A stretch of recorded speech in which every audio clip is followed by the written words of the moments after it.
Welcome to the Lineup Logic Week 7 NFL live stream. Joining me this week, as usual, Josh Fernandez. What's going on, Fern? Oh, not much, Mike. Just yet another fantastic Friday talking football with you, NFL DFS, ready to break down this slate. And this particular one looks like it's going to be a slate that rewards the diligent researchers. Yes, sir. Yeah, we were saying before we jumped on, we both prefer this kind of slate where it's a small slate, 10 games, but there's no, there's no clear cut avenue. You can't just use Mahomes or the Chiefs. You can't, take a game that has a 60 over under and plug in all the parts and just let it carry you to victory. You actually have to do a little bit of research. So, believe it or not, yeah, there are some chalky plays. I play in a what is it, like a FanDuel league with some of my buddies from my softball team, and I know for certain that probably maybe excluding me, like two of them are really into researching. Like the other seven just kind of make their lineups while they're like sitting on the toilet Sunday morning. And I think that I'm really interested to see where they land this week, because like seeing their lineups, I feel like is a real like snapshot of what the average guy is thinking. You know what I mean? Yeah, we actually do. I run a DK league for friends every year, and we this year I added the wrinkle of making it a high-low league. So you can win the high pot or the low pot for the week, and it's mostly casual players, and like the low is freaking people out. They hate it. They don't want to go for the low. It feels so counterintuitive. Yeah, that's an interesting idea. Yeah, like the DKs run some of those contests for baseball, the high-low, but they do it like tier style. This is just straight up. The only caveat is you can't use an inactive player. You have to use a starting quarterback, and then you have to spend 49 out of the 50K. So like the one guy had a great low lineup a couple weeks ago, but Mariota didn't start, and it was the week he was questionable. Yeah. So like he got disqualified. Nice. Just a fun idea. Yeah, that's interesting. So yeah, let's dive in here. We've got a couple of chalky guys to talk about off the bat. If you haven't heard the news, which if you're on Twitter at all, you've definitely heard the news. Carlos Hyde got traded to the Jags. Nick Chubb is now presumably the starting running back for the Browns. I'm a big Chubb believer. I thought he was the second best rusher, pure rusher, out of this draft class, right behind Saquon. So I actually own him in like 5 out of 6 leagues. I'm that guy in your league that has had him stashed, and when you went to get him, you're not too pleased. But yeah, so he's very cheap on most sites. So give me your Chubb take for this week, because the Bucks have had a pretty solid run defense up till now, but they've also been in a lot of like passing kind of shootouts, and they're going to be missing Gerald McCoy, their star D tackle, but they're also kind of beat up on the D line. Yeah. Going into today, prior to the trade, Hyde was by several projection sources I saw looking to be like anywhere from 10 to 14%. So, depending on how you feel about about Carlos Hyde going into today, we're talking like high single digits, at the most 15%. And of course the trade happened. I'm not touching Carlos Hyde, not touching Jamal Charles. I'm not touching that Jaguars run game at all this week. But yeah, Chubb, 4,800 on FanDuel. just 8% of your salary cap. And his ownership right now, he's looking to be at around 10%. You and I were talking about this before we went live, and it's likely that we'll see much higher than 10%. He's a pretty popular name even among casual players, and yeah, I mean, I don't know. Like, I remember week 1, I was pretty adamant that we should fade James Conner, just because of the massive ownership when he was 5K. But I don't know. This week, I like that comparison because it feels, at least the game plans feel very similar, and not coincidentally, Todd Haley, the former Pittsburgh coordinator now in Cleveland, yeah, they've been giving Carlos Hyde a ton of run up until last week when they just fell behind really early. He was second to Todd Gurley in attempts. We talked about that last week. Didn't pan out again because when you're down by 3 scores in the first half, I think it was like 21-3. You got nowhere to go but into the air. That may or may not be the case this week. I'm becoming a believer in the Buccaneers offense, at least from the standpoint that they're going to continue to be aggressive, and that is going to translate into points because of the weapons they have all throughout that passing game. So it could turn into a Duke Johnson game if the scoring is there, which a lot of people think it is. Mm-hmm. Yeah, I mean, I definitely think Chubb is going to get work. I mean, I don't know what the most carries he's had this year is. I mean, it can't be more than 5. Yeah, it's small. But I, don't see any reason why he can't approach 15 carries. I know that the price is significant between him and a lot of the other, value plays. I mean, he's an extreme value play at 4,800. So, like, we don't really know what to make of him quite yet in a feature role. We know that he's an elite physical specimen, an elite college talent prospect, but, and he's shown some explosive, game-breaking ability so far in his young career. I don't know. Like, it's definitely worth a shot, in a few spots, but I wouldn't go crazy trying to roster him.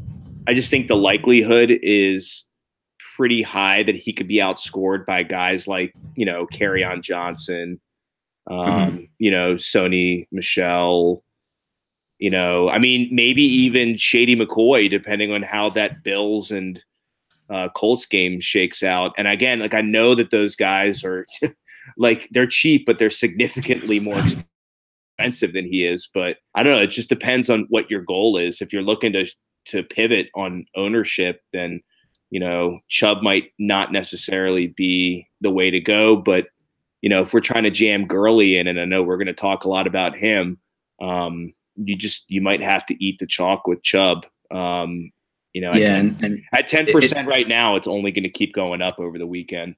Yeah, I'd expect that to at least triple. Yeah. And it's interesting because Josh Reynolds of the Rams, he's filling in for Cooper Kupp. He was kind of the natural price point for fitting Gurley in. And so here's my Reynolds take. And I guess I'm a little disappointed that the Chubb situation has cropped up, because I like Reynolds, I do, but I think this matchup is the best take I've seen on it is that Sean McVay is a smart coordinator. Richard Sherman has been pretty good in coverage. He's going to stick Reynolds out on the right side, and he's just going to sacrifice him to Sherman in coverage, and then let Cooks and Robert Woods do their thing in the slot on the left side, because Sherman won't rotate. That's the way they play it. That's the way he's always been, and they're content with that. They want to make their other guys stand on their own. So, that seems like kind of a perfect storm of things for Josh Reynolds to kind of wash out production-wise, and then to focus on Cooks and Woods. Yeah, I think that is a pretty reasonable way to look at the situation. As highly as Josh Reynolds is viewed by, like the dynasty community, he's got a little cachet there. He's a nice player. He's a good athlete. He was productive in college. Mm-hmm. But it's just really hard for me to see him just slot right in there, next man up, and command a large target market share. And I kind of look at this Rams. We've talked about this Rams team and how predictable they are, that where the production is going to come from. And so I would almost view this philosophically like an NBA situation, where if a star player goes down in NBA DFS, the sharp play is to not pivot to the guy that is his backup. The sharp pivot is to pivot to the other stars. Right. So I feel like Cooper Kupp going down only helps Woods and Cooks even more, just like you said before. So while the masses are going to Reynolds, I think the sharper play is just to get more Robert Woods and more Brandon Cooks in your life. Yeah, definitely. I like those guys a good bit, and I think the Niners are more beatable through the air than on the ground. Not that I don't like Todd Gurley this week, but just to wrap up this lower price pivot segment, here's a couple guys that I have some interest in down in that tier, and I'm using DK pricing at the moment because that's where I focus during the week, but I'm sure they're fairly similar.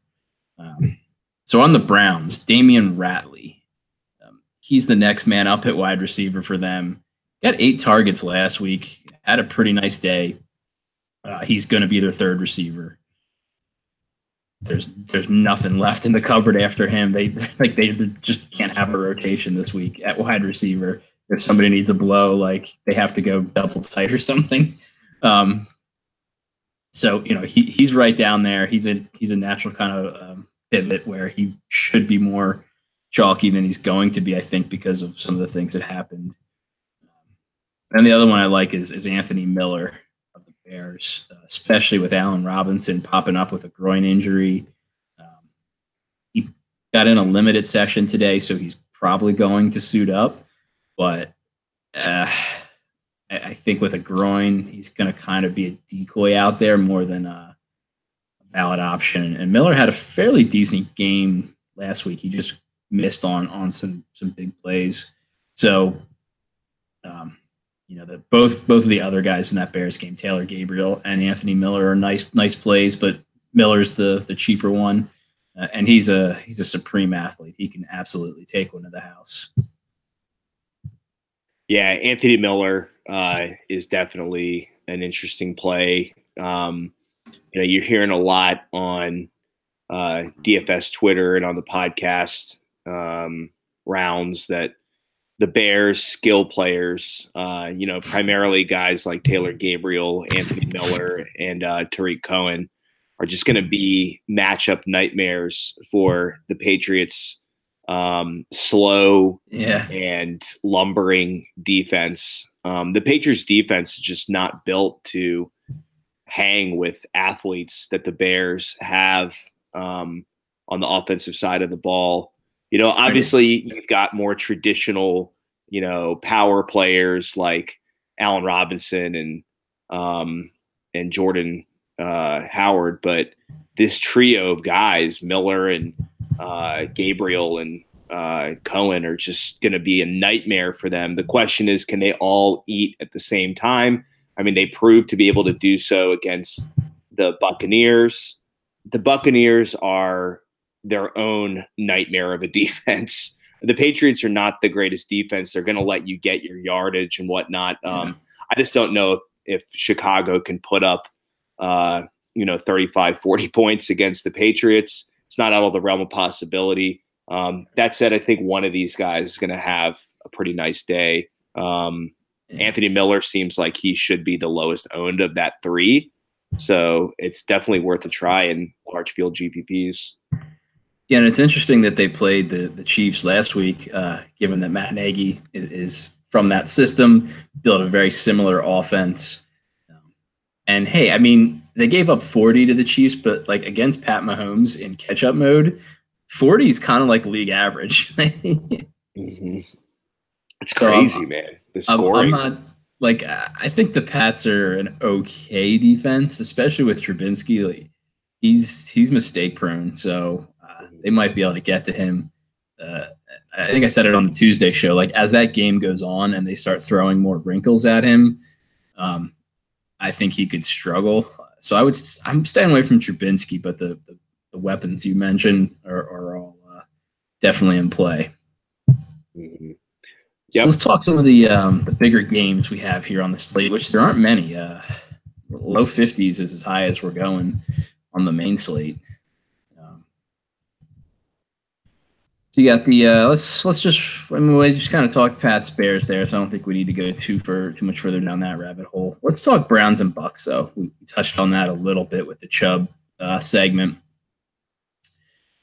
Obviously, the Bucks secondary is bottom three in the league. You can pretty much have your way with them.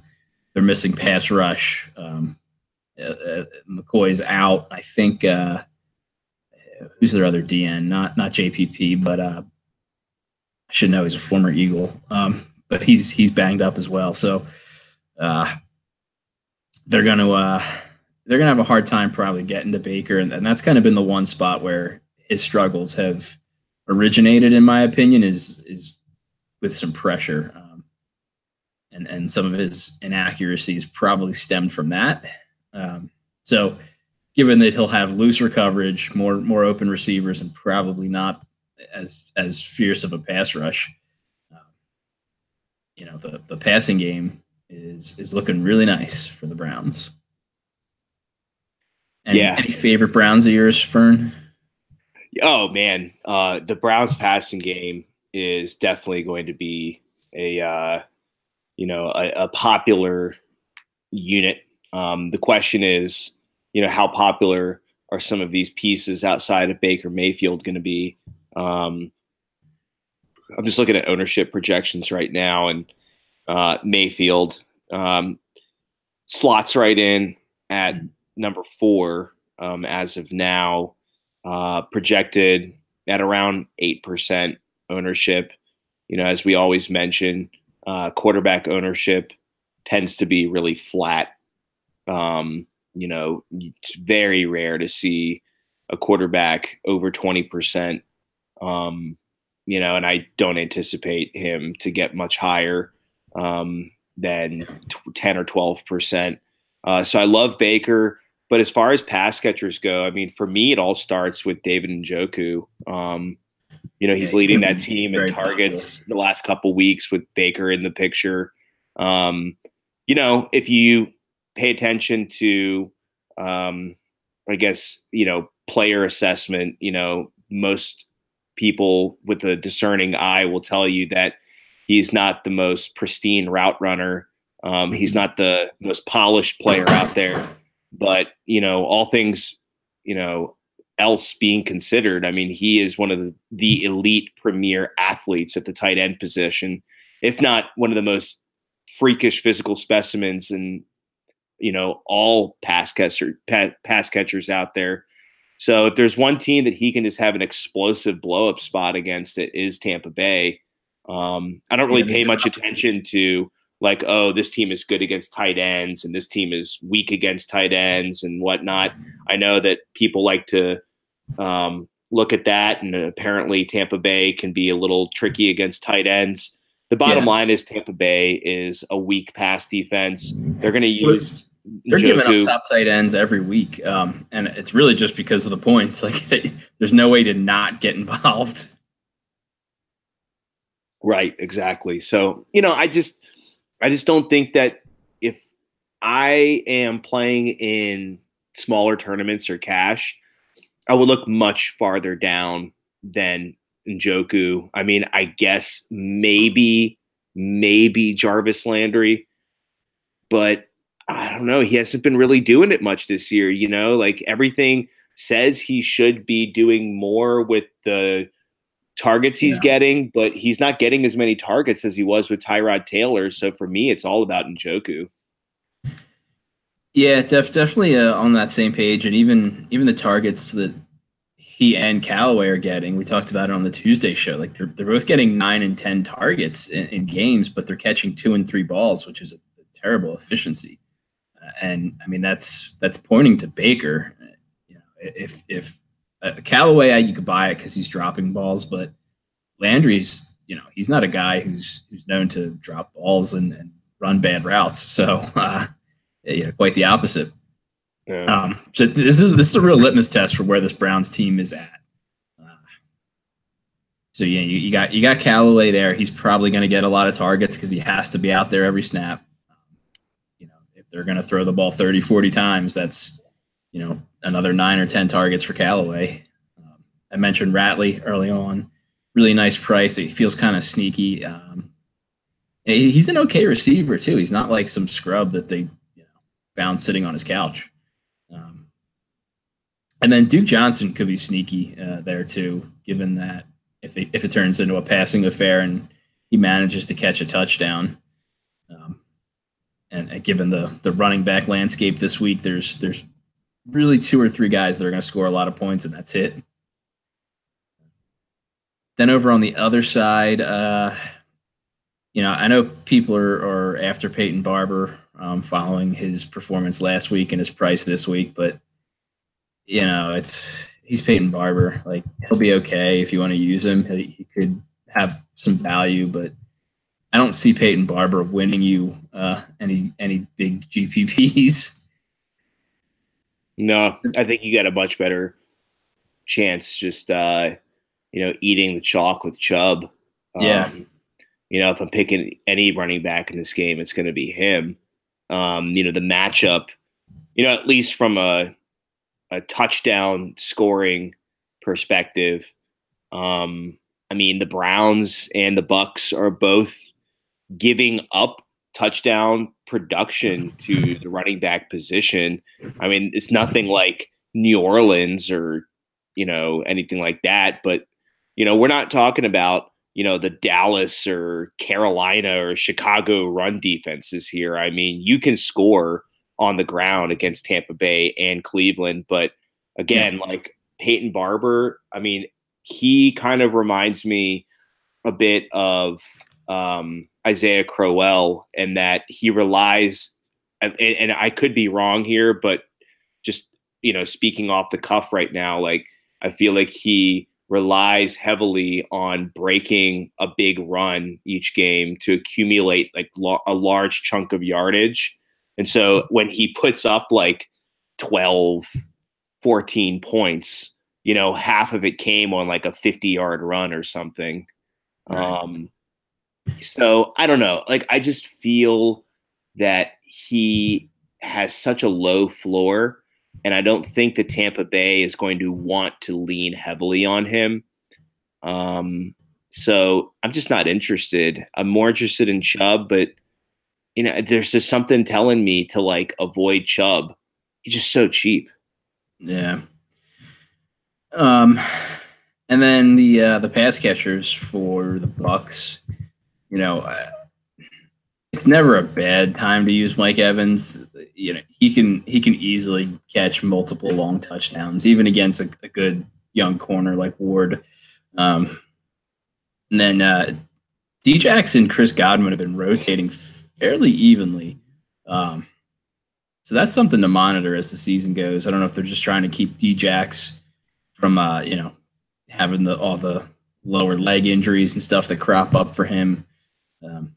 I think one or the other is going to have a big game, because we saw last week that a smart coordinator can shred this Browns defense with a good, a good scheme for a deep ball.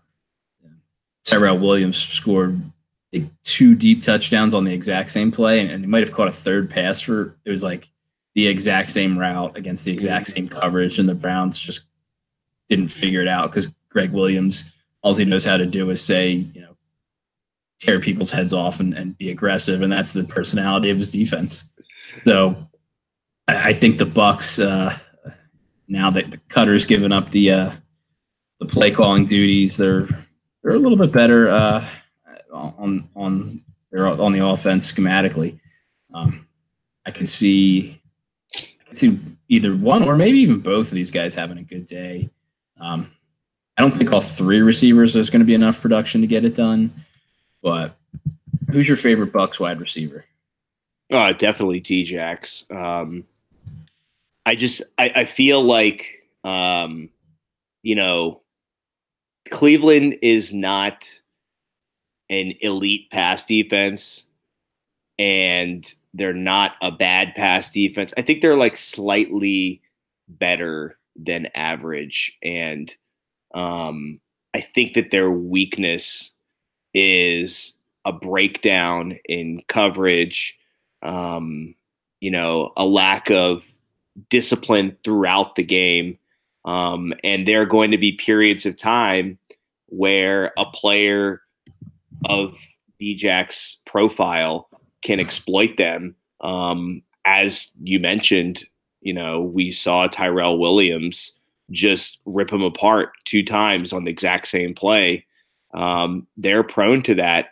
And so, the volume is definitely going to be there as always for Mike Evans. And, Chris Godwin definitely has a role in this team.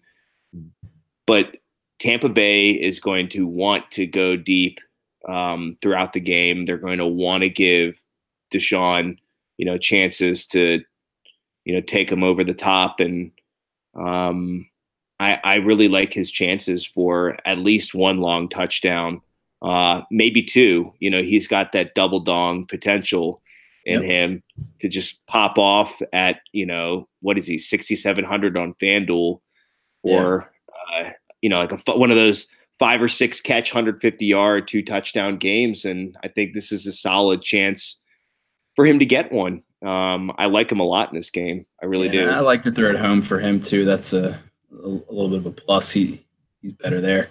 And don't forget about OJ Howard, the Bucks tight end. The Browns are nothing special against the tight end. And OJ Howard, even off the knee injury last week, was immediately more involved than Cameron Brate. Brate only caught 1 pass and it was for a touchdown. But OJ Howard is definitely the preferred tight end on that team. Let's hit Rams Niners real quick here, Fern. Rams side's kind of easy. It's all focused. Cooks and Woods receiving. Gurley. I think we're both on Team Cram 'em in, and Gurley is the captain of Team Cram 'em in. Just maybe go overweight on him would be my only thought there.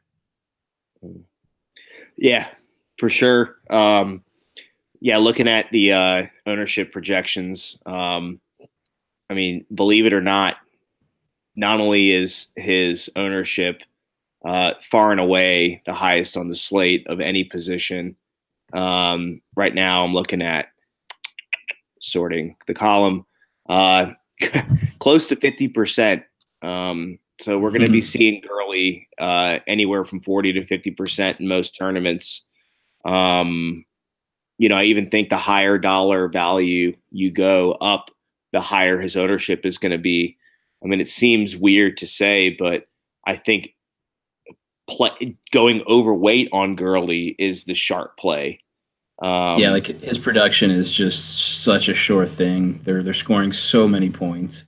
He's such an integral part, especially in the red zone. They're really comfortable with him scoring touchdowns. They really are, and I really think that okay. So let's just get the big thing out of the way, in that there are some names up there. Okay, we're talking about guys like Zeke and Kamara and McCaffrey. Those are 3 guys that they're going to command some ownership. How much ownership? I don't see over 20%. I think they're going to be higher owned in the lower dollar tournaments. I think in my friends league and our friends leagues, we'll see a couple of our buddies, rostering these guys to balance out their lineups more. And I don't think that is the optimal play. Can Zeke, Kamara, McCaffrey get you 18 to 25 points? Sure.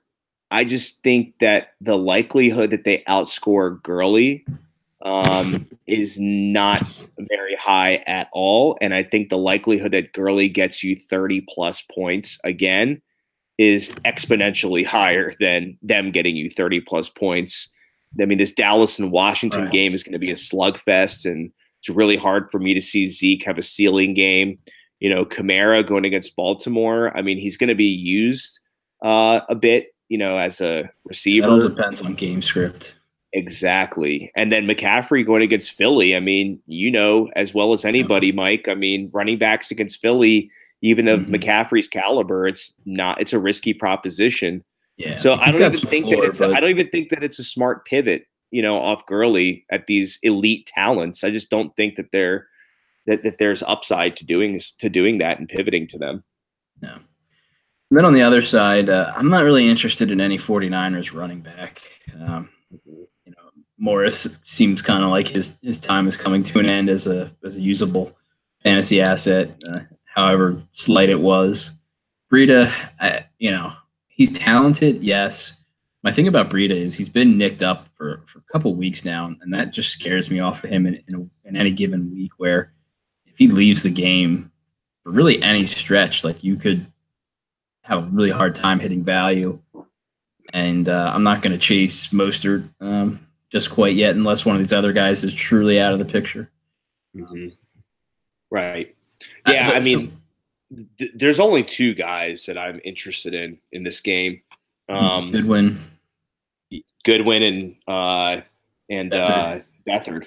That's it. So I think a lot of people are on Beathard, and they are. That kind of, I mean, I know at quarterback ownership's not a big deal, and fading somebody isn't huge, but like I just think that the Packers are a bad defense, and he did well against them, which is a good sign.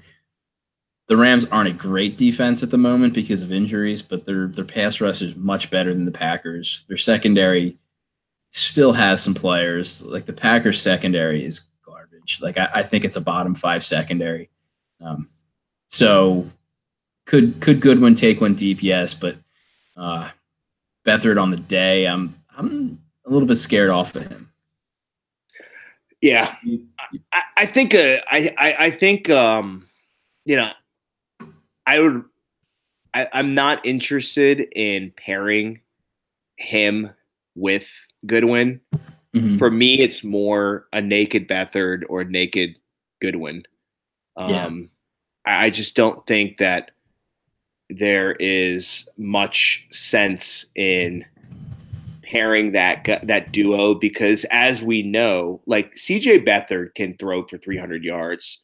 He can score you a couple touchdowns. He can get you some rushing yards.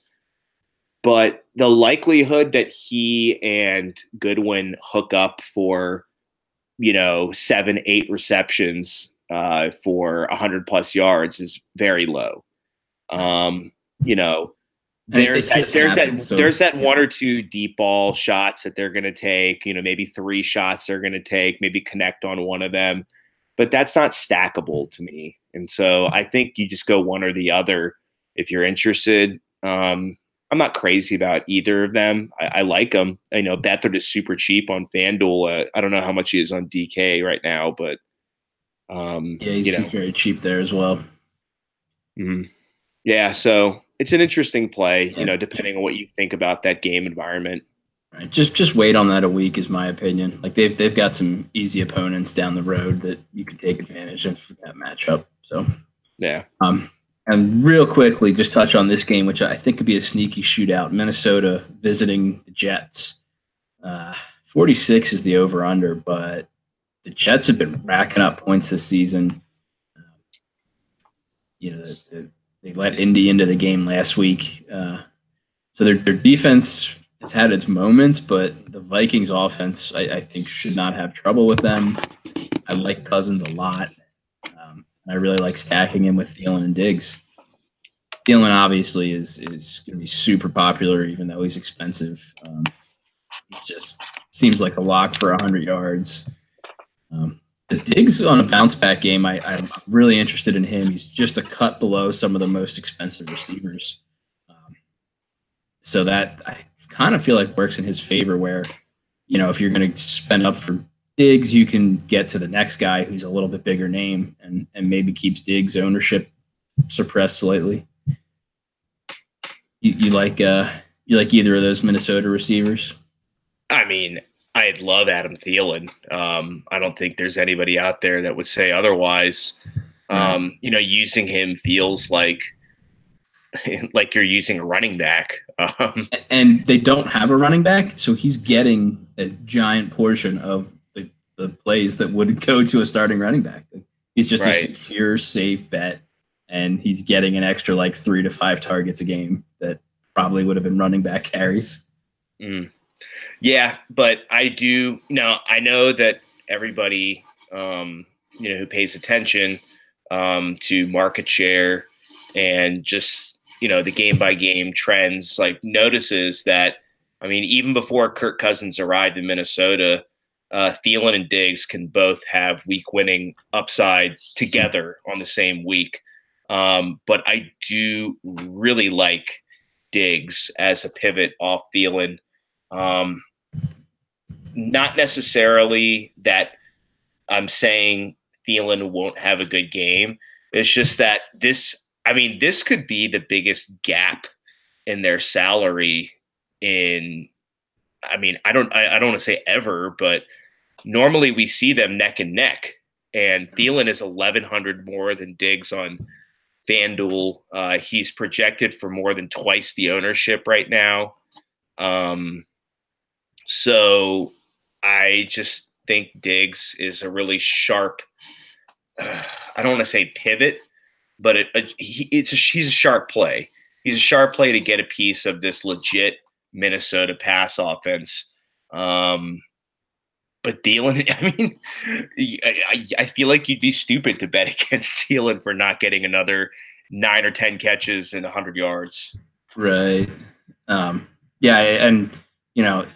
I said on the Tuesday show, you got Buster Screen. If he goes, he's Buster Screen. He's their slot corner. He's not good.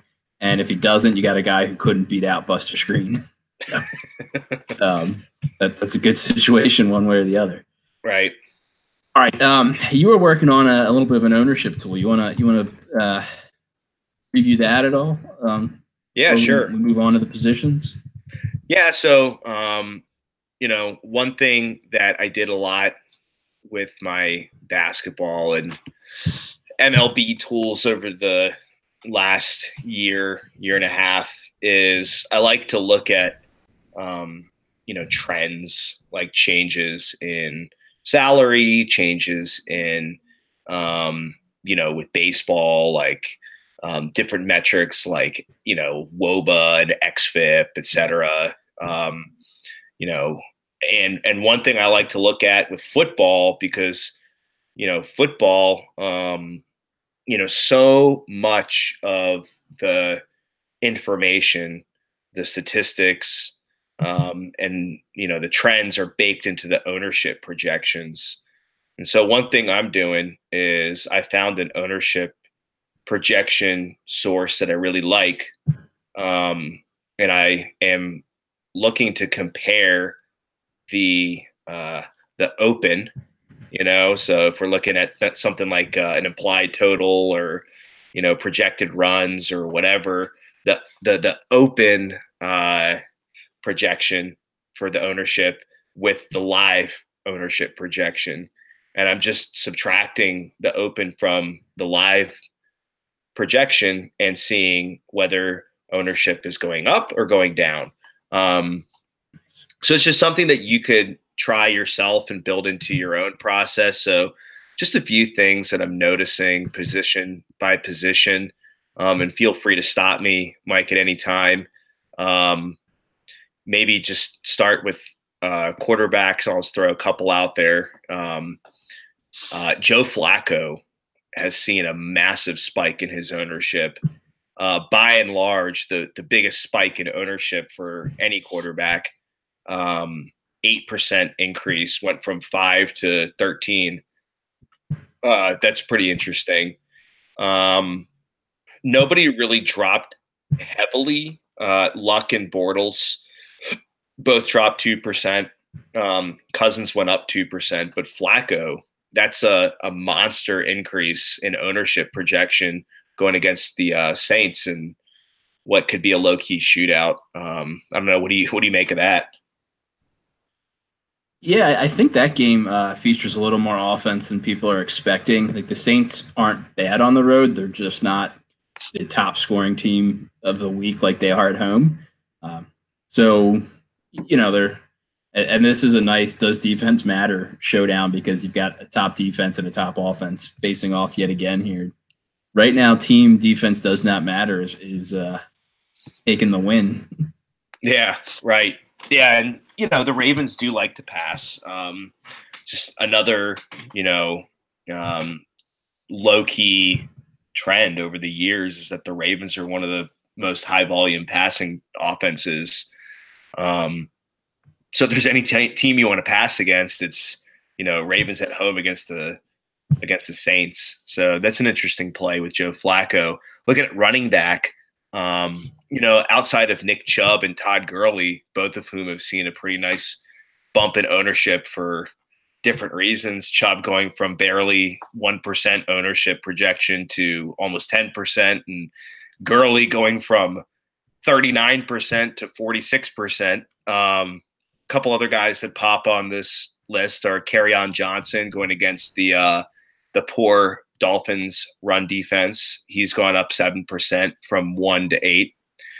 Shady McCoy has popped a little bit, going up from 2 to 5. And a couple other guys in that area, Sony Michel, Kenyon Drake, Frank Gore, Duke Johnson, Tariq Cohen, Buck Allen have all has seen modest bumps. As far as droppers at the running back position, Zeke Elliott down from 25% to 20%. Perhaps the DFS community at large has really, from earlier in the week until now, realized the error in their ways and said, we will bow at the altar of Gurley and get away from Zeke going against the Redskins in a tough divisional matchup. And then Peyton Barber has gone down from 10 to 7. And you and I believe, can both get on board with that drop per the discussion we had 10, 15 minutes ago. And I would think Chubb has a lot to do with that. Right. Yeah, definitely. So that's running back. As far as receiver goes, just a little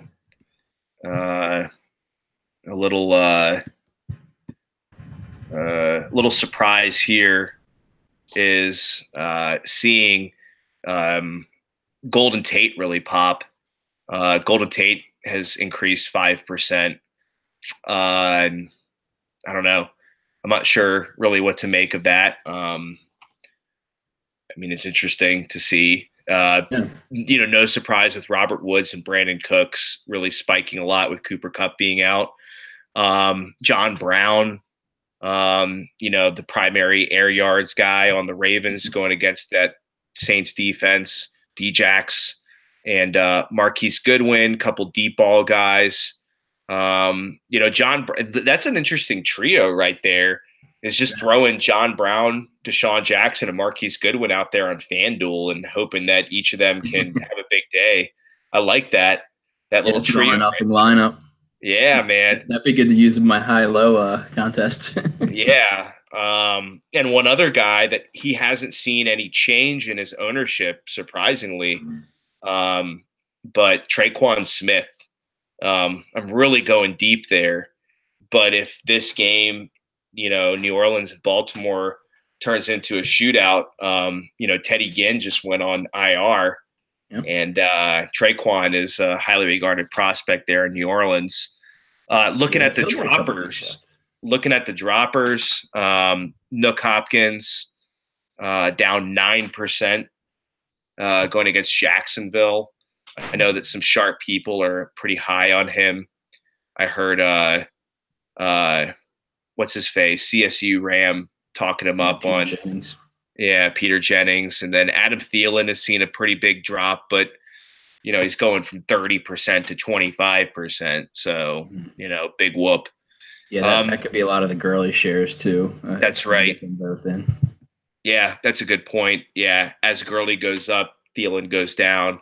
And then Jarvis has gone down 4% and Taylor Gabriel down 4%.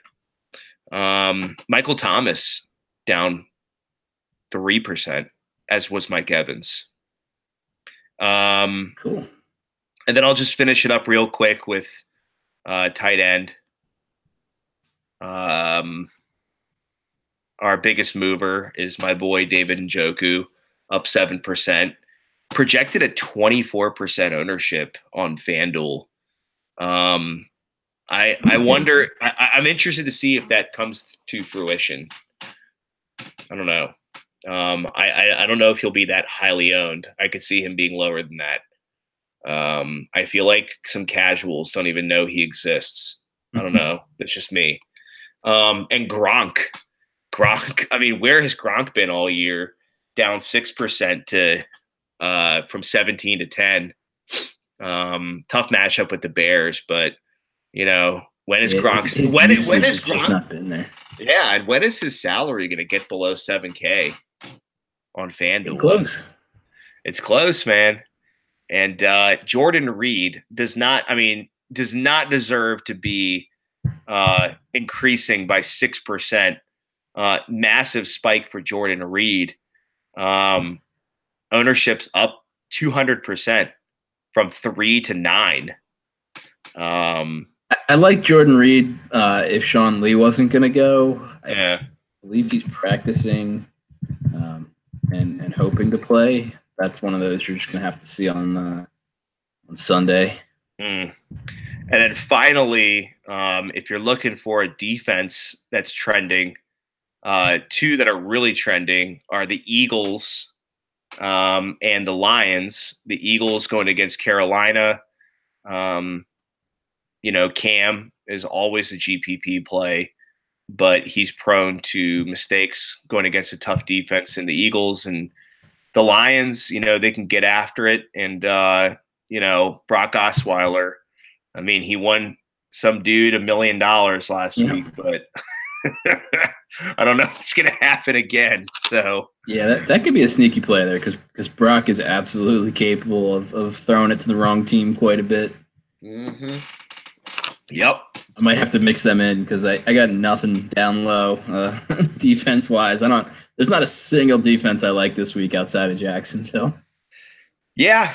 Defense is really hard to choose this week. So just FYI, I mean, there's only 3 defenses that have seen at least 1% ownership increase upward. And that's Philly, Detroit, both at almost 6% change. So they're really moving. Houston has gone up 2.5% going against Jacksonville. And the Jets going against Minnesota up 1%. And then our droppers are the Colts against Buffalo. Derek Anderson is going to pull a Brock Osweiler this week. Throw it at Kelvin Benjamin. Kelvin Benjamin is your Albert Wilson. That's been discussed in some DFS circles. Oh my God! Carolina connection. That may be getting too cute.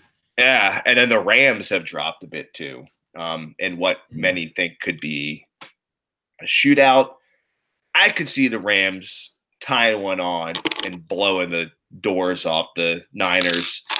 Yeah, Broncos style. Yes. Yeah, I mean the the Niners were, oh my God, third time's a charm. The Cardinals were one of those NFC West teams. One of those teams. The Cardinals were like a cute team to pick in pick'ems last night. I know I talked to a few people and they were, oh, Yeah. the Broncos are done. Case Keenum's Nope. garbage. He's done. And what do I they mean, they do? hung with the Rams. I don't know how you could say that that team is done. Like, maybe it's because I nailed that game and like just used tons of Broncos in the showdowns, but um, I never thought it was going to be close. No. All right, let's hit some positions, Fern. We covered QB pretty well. Is there anybody we missed that you wanted to hit on? Yeah, let me go back to my QB list The one here. guy you mentioned in your ownership piece there, Carson Wentz. I feel like he's getting not very much pub, and Carolina's defense is not a great defense at the moment, especially on the road in Philly. And Wentz and the Eagles are trending in the right direction. So uh, a Wentz Jeffrey Ertz stack could pay some dividends. Yeah, I mean that's not a bad call. I mean I don't know how much upside there is to it. If all of those guys can really coexist in a stacky kind of way, but it's possible. I mean, Wentz is an outstanding talent. I mean, Alshon is an elite red zone target. Ertz is obviously a target reception hog with good yak ability. I mean, this team gave up 31 to the Giants. So, yeah, you're right. And Carolina, they are prone to, having weeks where they're very good defense. I don't want to say elite defense, but they're very good defense. Just kind of shits the bed, and before you know it, it's a 28-24,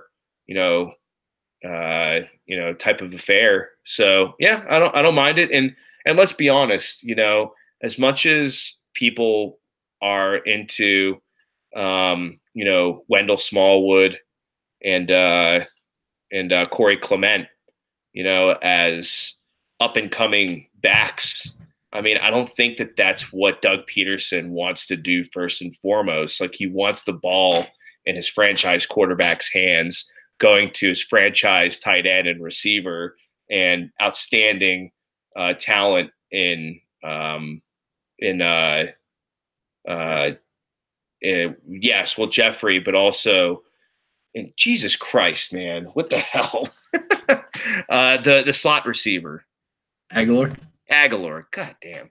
Yeah. I mean, the Eagles have an offense that has an explosive potential to it.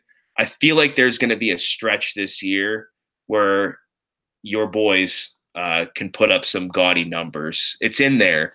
It's just the question is when will it happen? They're getting healthier for the most part, hopefully. Yeah. And any other QBs for you? I mean, there's Jared Goff. I just don't know if I want to spend $8,300 on a quarterback. I'm just really not interested in paying that much for my quarterback this week when, I've got Baker Mayfield, CJ Beathard way down low. Joe Flacco, Matthew Stafford, Carson Wentz. I mean, even Jameis in the mid-range there. How much more can Jared Goff score out of 100 games playing at the 49ers than, say, Jameis playing 100 games against the Browns, or Stafford playing 100 games against the Dolphins? And I think the difference there is negligible. And so that said, like, that $800 difference between Flacco and Goff, or that $800 difference between Stafford and Goff, means a lot this week. If we're trying to get Gurley in there, we're trying to get some competent pass catchers in there. We can definitely pay down at running back, but I just don't know if I really want to spend up for Goff or Brady or Breeze this week. Yep.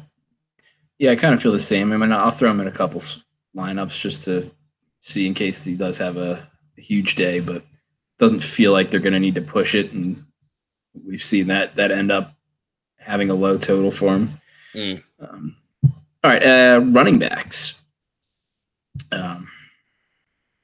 We touched on the big guys. I kind of differ from you on Zeke. I think Zeke has such a guaranteed workload, and it could be a little sneaky because people are going to look at Washington as a tough run defense, and they just haven't really faced anyone and even really given up like double-digit carries to very many backs. So with Zeke, we know he's getting 15 to 20 carries. Like, that's happening. Put it down. Whether he's successful or not, we'll see. But given that he is the Dallas offense, and the game probably is going to be a fairly close game, there's no reason that he's going to ever not be involved. So I kind of like him as my co-captain on Team Cram him in. Yeah, I mean, he's got the floor. He's got the guaranteed usage. For a fact that he's going to get you 20 touches. The question is how many times can he put it in the end zone? On DraftKings, how many receptions can he add to the mix to make it worth it? And so there is the floor. I feel like if there is a week to get him in there, based on how things have been going this year, with the chalk just being out of control, hitting every week, the public smartening up, the public really benefiting a lot from soft pricing and an abundance of information. This has been one of the harder NFL seasons this year because, at least up to this point, because again, like, the average player has so much more information at their disposal. And I feel like there has been less of an edge this year. And I really feel like this week, the edge is going to be there for sharper players, more thoughtful players. And, maybe people outsmart themselves a bit and get away from Zeke. I mean, like I said, he has the biggest ownership drop from Wednesday to tonight, at 6% drop. So it might be a sharp play to get him in there in some spots. What's going on with Chris Thompson? Have you seen anything with him? Is he going to play, do you think? Yeah, I think he's still too banged up. He might suit up. I know he's questionable right now. I think he practiced limited practice. I don't know. I don't feel like going and looking it up and wasting everyone's time right now. But,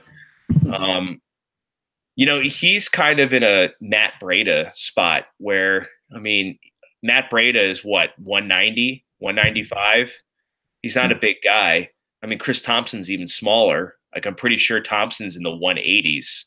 So that's the kind of player where if he's a little banged up, especially against a hard-hitting, ferocious defense in the Cowboys, like, I don't know how much I'm into using him.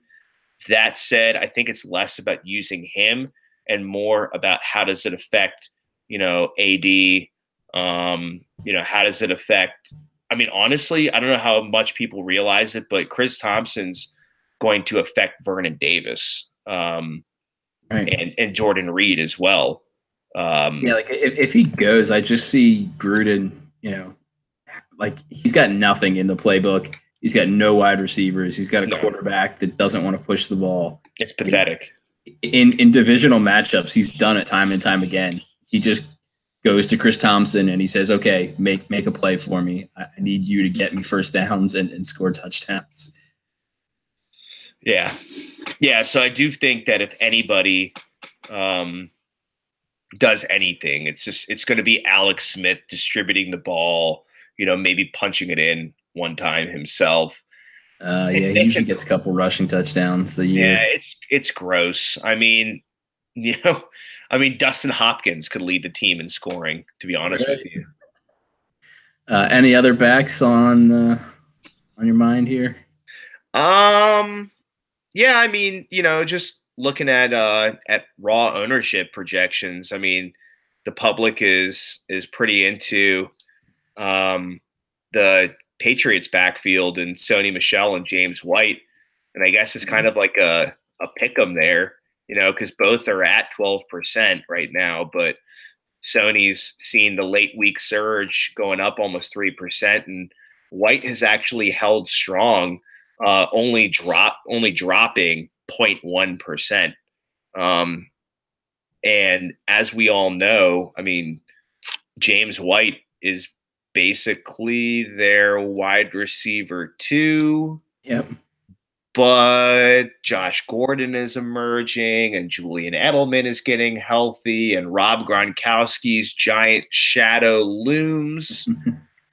James White still, though, he's got Tom Brady's trust. But Sony, he's in that LeGarrette Blount role where he's just going to get the valuable red zone carries, and he's going to carry the ball inside the 20s. So it's tough. But I mean, I feel like one of these guys could be useful. That said, they're not cheap. They're both 7,300 on the dot. Exact same price on FanDuel. So I don't know. I feel better about Sony getting some passing work, which would boost his value because he really hasn't. He's only gotten a handful of targets. Then I do James White getting some serious rushing work or scoring a touchdown.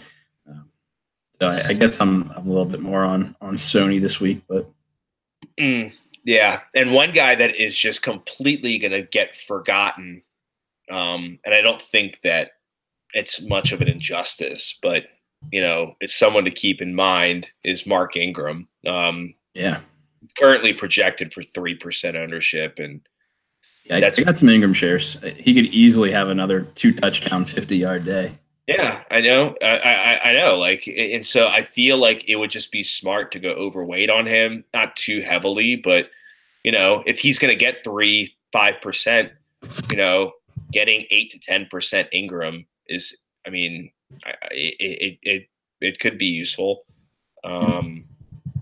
He's got that double dong potential in him. He's going to get a little work in the passing game. There's a long season ahead of them.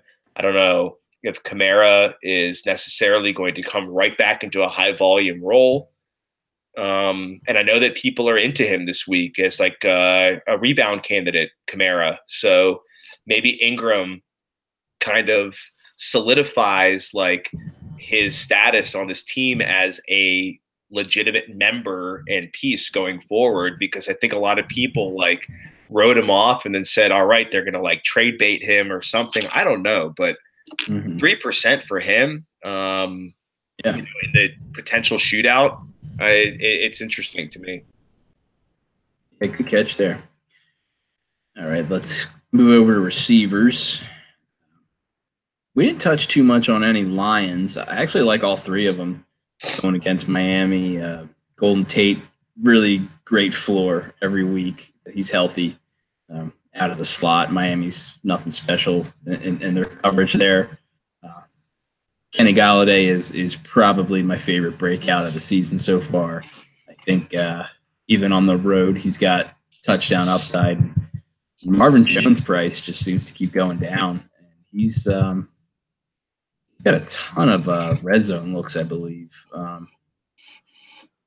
So it's the 2-touchdown Marvin Jones game is looming at some point here. It could be this week. Yeah. I mean, it definitely could be. And you see a nice gap in salary there, 6,400 on FD, to Galladay's 7 and to Tate's 74. As I mentioned earlier, Tate has seen the healthy jump going from 3 to 8%. It's a very high jump compared to the other guys on the slate. Golladay and Jones have both seen a drop in ownership, and as we know, Matthew Stafford is capable of allowing two of these guys to eat at the same time. I don't think that we really need to worry much anymore about any tight end interference with Eric Ebron out of the picture. I don't think we really need to worry much anymore. About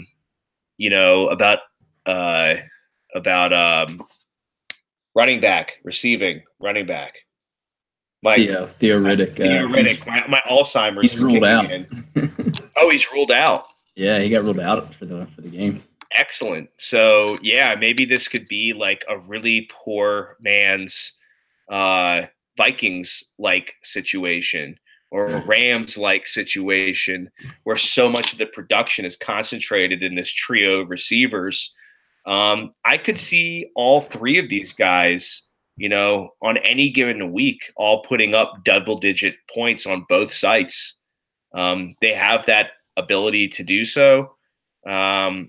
Perhaps we didn't mention it, but Riddick being out is a nice boost for Kerryon Johnson because he should be the passing back. That's right.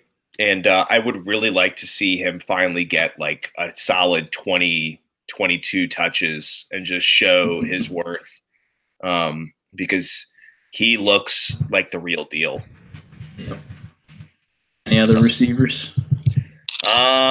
Yeah, I mean, I mentioned before that some smart people are into DeAndre Hopkins. If the Cowboys can embarrass the Jaguars and you can see like Hopkins is no Cole Beasley, okay? He's not. And I don't know if you saw Cole Beasley dropping bars on that radio show, but he's a rapper too. It's pretty he's a wannabe rapper and a wannabe wide receiver. He's like a legit rapper, man. Like he's got it in him. Yeah, he's actually not bad. Yeah, it's pretty funny. Whatever. Good for him. But yeah, like Hopkins, man. I mean, he's seen a gigantic drop in ownership. I don't know why the public was so high, or not the public, like the DFS community, whatever you want to call it, was so high on him a couple days ago, and now they're like, wait a minute, he's gross. I'm not sure. I feel like it was probably based on like talk about his price point because he's pretty cheap, but then as people started building lineups, they're saying, yeah, I just can't do it. There's options for prices that you don't need to do it. Yeah, I mean, yeah, like who would you rather roster? Thielen, Thomas, or Hopkins? Right. It's definitely Thielen, 8 times out of 10. Thomas, I mean, I feel like it's a toss-up between the two of them. Then we're just looking at kind of that mid-range there, and I feel like in the 7K range, a lot of these guys are really interesting. Mike Evans, Robert Woods, Alshon, Steph Diggs, Cooks, Golden Tate. I think T.Y. Hilton is supposed to be back this week, right? It sounds like it. So if he goes, there's definitely a giant share of targets coming his way, like a dozen targets. Yeah. Yeah, there's just a whole bunch of interesting receivers. And so I feel like, I feel like a lot of people are going to get down in the 6K range, maybe try to pay up a bit with one of these 7K receivers. So if you could find a way to get Thielen and Gurley into your lineup and not really kill yourself with like low, low value plays that are going to hurt you more than if you would have balanced things out, like give it a try, because I just feel like Gurley and Thielen are just locks for giving you some really nice return on your investment. Yep. All right, then let's wrap up with a tight end. Give me a tight end not named Njoku. Oh man, it's gonna be hard. Yeah, I'd repeat OJ Howard or George Kittle interests me. The Rams have gotten beat up by tight ends a little bit. Yeah, George Kittle definitely. I mean, he's a freakish athlete, and he's been naked in the shower with CJ Beathard, so they have that special connection. Exactly. So yeah, Kittle. I like Kittle a lot. I mean, I locked in Njoku like on Monday morning when I was driving to work. That's like my that's like my tradition, is to like build out my initial lineup in the car as I'm like commuting in traffic, just kind of sitting there trying to figure out where I want to go without even doing any research. And Njoku right away immediately was my guy. But yeah, I like Kittle. If Ty comes back, it'll make me a little nervous about Ebron, though. I mean, he's just been getting wide receiver 1 target share, scoring touchdowns like a crazy person. Zach Ertz, obviously, as well, is just an elite producer. I guess if there's like one other guy off the beaten path a little bit that interests me, I mean, it's possible that Trey Burton, if the Bears need to play catch up with New England a bit, he could do a little something there. But ultimately, I like Burton, but ultimately, just for me, I'm going to eat it and go with Njoku. I know he's supposed to be extremely heavily owned, but I really don't care. Like, he's getting all the targets in Cleveland, and he's going against Tampa Bay. Like, what more could you ask for? 5,700 on FD.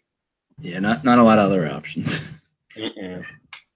All right, Fern. What are you drinking there, real quick, before we wrap? Just a basic Sam Adams Oktoberfest. Nice. Went to the liquor store the other day, and they had also a bottle of Glenfiddich Scotch for 40% off. Wow. So I think that'll be my nightcap on this beautiful Friday night. What about yourself? Well, Deschutes Black Butte Porter. Nice.